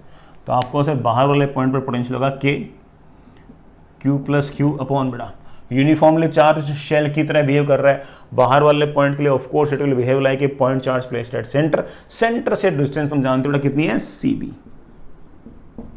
K Q plus Q upon C। This is बेटा potential at point B। I hope बेटा इस बात को आप लोग समझ गए होंगे यार। ठीक है बेटा, आगे चलते हैं। बढ़िया पॉइंट है बेटा, हमने बेटा काफ़ी हद तक इसमें अच्छा काम निपटा लिया। हम बातें बेटा सीख गए। भाई बच्चों को मेन डाउट बेटा ये आती है कि ना सर वो इंडिविजुअल की वजह से इफेक्ट है या नेट इफेक्ट है, तो वो मैंने क्लियर कर दिया बेटा। मैंने मोस्टली बातें बेटा उसके इर्द गिर्द होती रहती हैं, तो हमारा काम बेटा इससे बड़े आराम से चल जाता है यार। आई होप दैट्स ओके। चलिए बेटा नेक्स्ट इज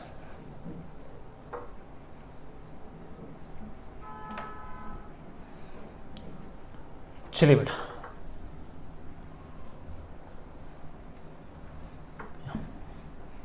इन्हीं बातों को बड़ा हल्का सा अपन और आगे बढ़ाते हैं यार। बड़ा यही कैविटी वेविटी वाले में से एक बात और पूछ रहा हूं या फिर एक सवाल और पूछ रहा हूं, सुनिएगा।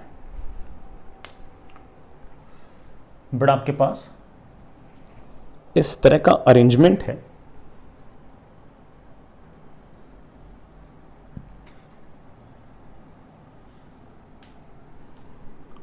कॉमन सेंटर बेटा ऐसे, ये R1, ये R2, ये बेटा आपके पास एक न्यूट्रल, स्फेरिकल कंडक्टर है बेटा, न्यूट्रल स्फेरिकल कंडक्टर है, ठीक है ना। न्यूट्रल है बेटा, नेट चार्ज 0 है। मुझे है ना बेटा इस स्फीयर के सेंटर पे क्यू चार्ज रखना है। सर सेंटर पे कैसे रख दोगे बेटा? सेंटर पे ऐसे रख दोगे कि बिल्कुल बीच ऐसे प्रैक्टिकली होता ना, कैलकुलेशन में कोई काम नहीं आएगा बेटा। बिल्कुल पतला सा बड़ा एक ऐसे टनल टाइप खोद देंगे, फिर एक क्यू चार्ज बड़ा लेके आएंगे और फिर इसके सेंटर पर रख देंगे। प्रैक्टिकली नहीं करना बेटा ऐसा। वो तो सवाल आपको मुझसे पूछ लेंगे सर अगर इस तरह से सॉलिड स्फीयर है तो सर सेंटर पर चार्ज कैसे रख सकते हो? तो बेटा मैंने बाहर इन्फिनिटी से एक क्यू चार्ज उठाया और बड़ा मैं सेंटर पे ऐसे रख सकता हूँ कि बड़ा उस स्फीयर में हल्का सा एक होल कर देंगे और उस होल के थ्रू ले जाके सेंटर पर एक चार्ज क्यू अपन रख देंगे। Find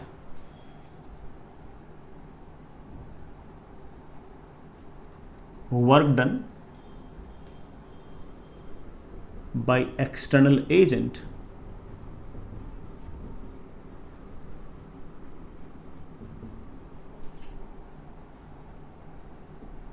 to bring plus q charge from infinity to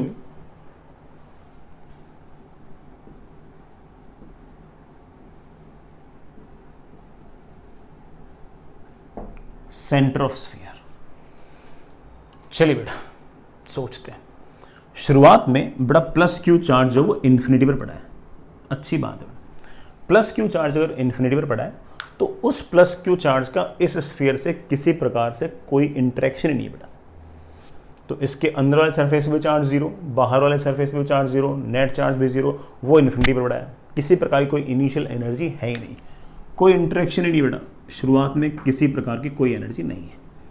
उस क्यू चार्ज को उठाया उठाया उठाया उठाया और सेंटर पे रख दिया। जैसे ही बेटा मैंने प्लस क्यू यहां रख दिया, मेरे बालक जानते हैं कि अंदर एक चार्ज आ गया, that is minus q. And we know it very well कि ये स्फेरिकल सरफेस है, ये सेंटर पे है, तो पक्की बात है कि ये सारा का सारा चार्ज तो यूनिफॉर्मली डिस्ट्रीब्यूटेड। ये बड़ा चार्ज कैसे आप लोग जानते ही हो कि ये वाला प्लस क्यू जो है वो कंडक्टर के इलेक्ट्रॉन्स को, फ्री इलेक्ट्रॉन्स को यूं खींचेगा अपनी तरफ, ऐसे ऐसे खींचेगा, ठीक है ना। नहीं तो न्यूट्रल था बेटा कंडक्टर तो, और अगर न्यूट्रल था तो ऑफ कोर्स बेटा जितना चार्ज नेगेटिव बेटा बाहर, उतना ही बेटा सॉरी जितना नेगेटिव चार्ज अंदर वाले सरफेस पे, उतना ही चार्ज बेटा बाहर आना चाहिए यार।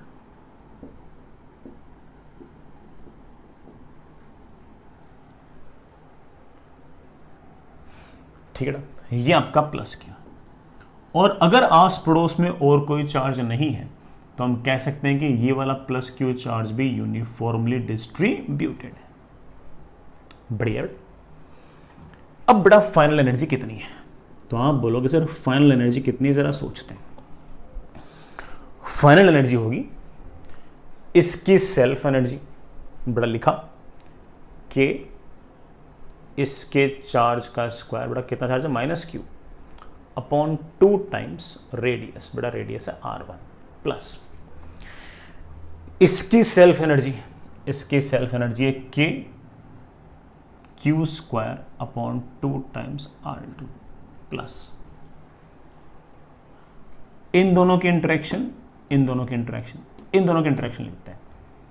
इसकी वजह से अंदर पोटेंशियल मल्टीप्लाइड बाय इसका चार्ज, इसकी वजह से अंदर पोटेंशियल कितना आएगा बेटा, कि minus Q upon R1 into अंदर वाले का चार्ज क्यू, प्लस इन दोनों की इंटरेक्शन बाहर वाले की वजह से अंदर पोटेंशियल कितना आएगा बेटा, के क्यू अपॉन R2 इंटू अंदर वाले का चार्ज, प्लस इन दोनों की इंटरेक्शन बाहर वाले की वजह से अंदर पोटेंशियल कितना बेटा, के क्यू अपॉन R2 इंटू अंदर वाले का चार्ज, अंदर वाले का चार्ज माइनस क्यू।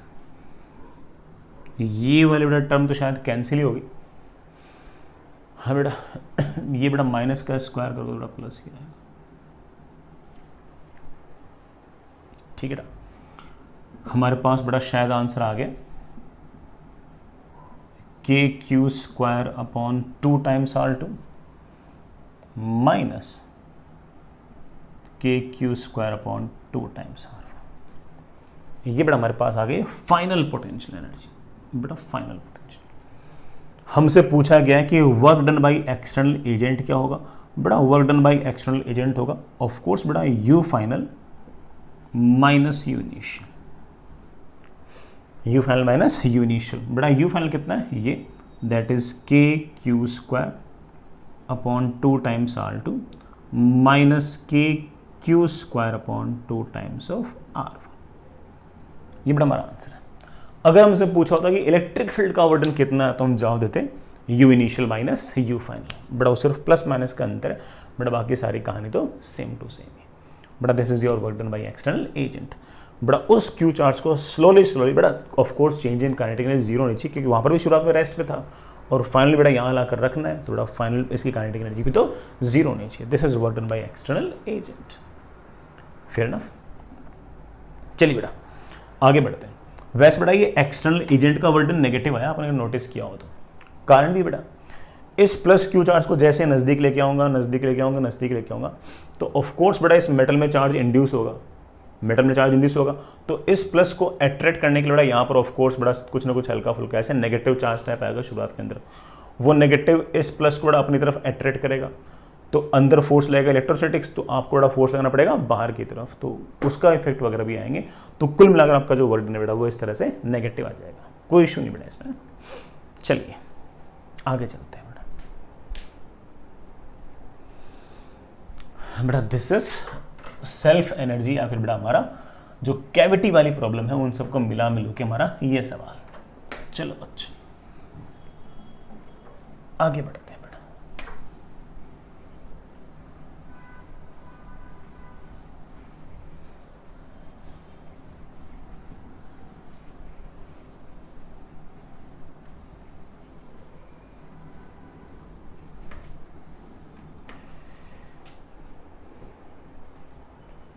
एक बड़ा छोटी सी बात और सुनना। सवाल बड़ा ऐसा है, हमारे पास बड़ा एक आर्बिट्रेरी सा कंडक्टर है आर्बिट शेप का, उसके अंदर बड़ा कोई कैविटी, और कैविटी के अंदर बड़ा यहां कहीं कोई प्लस क्यू चार्ज पड़ा है, ये मेटल।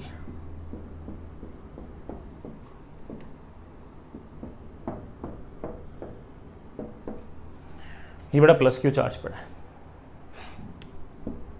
इस मेटल के पास बड़ा जो चार्ज है नेट, बड़ा चलो इसे स्मॉल के लिए देता हूं, इस मेटल के पास बड़ा जो चार्ज है बड़ा वो प्लस क्यू है, ठीक है। और इस प्लस क्यू चार्ज से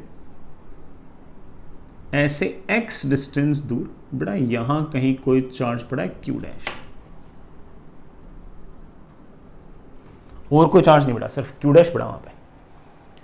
मैं सवाल बड़ा आपसे पूछ रहा हूं, find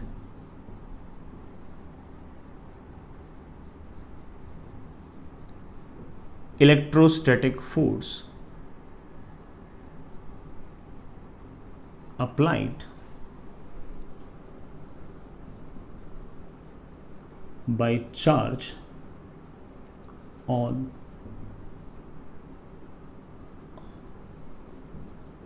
outer surface on plus q।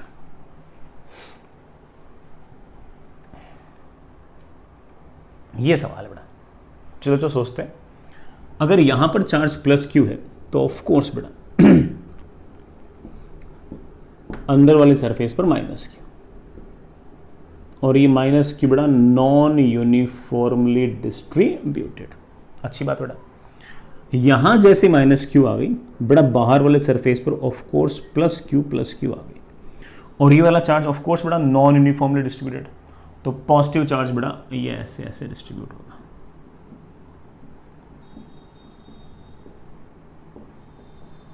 ये जो बड़ा क्यू प्लस क्यू है ये नॉन यूनिफॉर्मली डिस्ट्रीब्यूटेड। इसका डिस्ट्रीब्यूशन दो जने जज कर रहे हैं, एक तो ऑफ कोर्स इसका जो सरफेस है इसके शेप साइज ज्योमेट्री जज कर रही है, और एक क्यू डैश भी कर रहा है। अगर मैं क्यू डैश को अगर पॉजिटिव मानूंगा तो ये पॉजिटिव चार्ज बड़ा यहाँ से पॉजिटिव चार्ज को रिपेल करेगा, तो यहाँ पर बड़ा पॉजिटिव चार्ज की डेंसिटी कम होगी, बड़ा यहाँ पर थोड़ी सी ज़्यादा होगी। मुझे पूछा गया है कि इस बाहर वाली सरफेस पे, चार्ज ऑन आउटर सरफेस, बाहर वाले सरफेस पर जो चार्ज है उसने इस प्लस क्यू पर कितना फोर्स लगाया है। तो मैं बहुत ही क्लियरली बोलता हूं इस बात को बेटा कि इस क्यू प्लस क्यू ने इस क्यू पर कितना फोर्स लगाया है, ये हम किसी कैलकुलेशन से तो निकाल नहीं सकते, क्योंकि इस क्यू प्लस क्यू का डिस्ट्रीब्यूशन ही नहीं पता अपन लोगों को। तो बेटा डिस्ट्रीब्यूशन कैसा है, यूनिफॉर्म, मतलब नॉन यूनिफॉर्म तो पक्का नहीं, नॉन यूनिफॉर्म कैसा है, कोई आइडिया ना ही बेटा, कोई डिस्टेंस पता। तो जरूर बेटा किसी न किसी प्रॉपर्टी से होगा। प्रॉपर्टी क्या तुम जानते हो, मैंने आपको इलेक्ट्रोस्टैटिक शील्डिंग में चीज सिखा रखी है कि इस सरफेस पर जो चार्ज है वो और इसके बाहर जितने चार्ज पार्टिकल्स हैं उनकी वजह से अंदर नेट इलेक्ट्रिक फील्ड जीरो आएगी। इस बात का यह अर्थ हुआ कि इस क्यू डैश ने जो इलेक्ट्रिक फील्ड लगाई है वो और इस क्यू प्लस क्यू चार्ज ने जो इलेक्ट्रिक फील्ड लगाई है वो, दोनों का मैग्नीट्यूड सेम है और डायरेक्शन अपोजिट है। समझ पा रहे हो? तो मैं ऐसा कह सकता हूं कि इस क्यू डैश ने इस क्यू चार्ज पर जितना फोर्स लगाया होगा वो कितना बेटा, के क्यू डैश क्यू अपॉन बेटा जी यहां से यहां तक की डिस्टेंस का स्क्वायर, ये जो फोर्स है वो, और इस क्यू प्लस क्यू ने, इस आउटर सरफेस ने इस पर जो फोर्स लगाया होगा वो, उन दोनों का जो वेक्टर सम है बेटा वो हमेशा क्या आना चाहिए, जीरो। यही तुम्हारा इलेक्ट्रोस्टैटिक शील्डिंग था। तो आप बड़े आराम से कह सकते हो कि इस बाहर वाले सरफेस ने कुल मिलाकर इस सरफेस पर जो फोर्स लगाया है वो इधर की तरफ लगाया है, और उस फोर्स की मेरे बच्चों वैल्यू है के क्यू क्यू अपॉन एक्स का स्क्वायर। क्यू नहीं बेटा, Q dash Q dash Q dash. तो ये क्यू डैश ने बेटा फोर्स लगाया के Q dash Q upon x square, तो यहां पर जो चार्ज इंड्यूस होगा वो भी उतना ही फोर्स लगाएगा, जस्ट अपोजिट डायरेक्शन में। यही तुम्हारा इलेक्ट्रोस्टैटिक शील्डिंग था। आई होप मेरे बच्चों इस बात को आप समझ गए होंगे। अब ऐसा ही एक सवाल और, find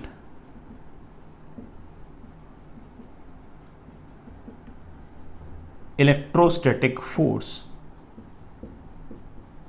between q dash and minus q charge induced on